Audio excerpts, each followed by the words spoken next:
بتائیں کہ برطانیہ میں جو پی ٹی آئی کے ورکرز نے احتجاج کیا، آپ کی نظر میں وہ احتجاج ہونا چاہیے تھا، نہیں ہونا چاہیے تھا، پرتشدد تھا؟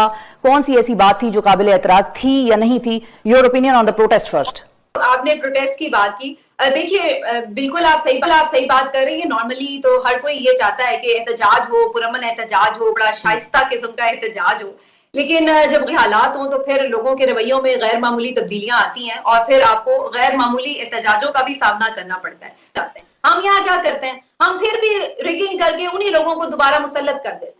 ہم کہتے ہیں آپ پرتشدد احتجاج بھی نہ کریں، آپ ووٹ کریں گے تو ہم آپ کا ووٹ بھی چرا لیں گے، مینڈیٹ بھی پورا چوری کر لیں گے، اور پھر اگر آپ غصے میں احتجاج کریں گے تو ہم آپ کو ڈنڈے بھی ماریں گے۔ اکاؤنٹیبل نہیں ٹھہرا سکتے سسٹم میں، تو پھر اس کو عوامی غیظ و غضب کا سامنا کرنا پڑتا ہے۔ لوگوں کو ہم نے دیکھا ہے، بڑے بڑے صدور، بڑے بڑے نام، ان کو جوتے بھی پڑے ہیں، ان کو انڈے بھی پڑے ہیں، ان کو ٹماٹر بھی پڑے ہیں۔ میں یہ کوئی پرووک نہیں کری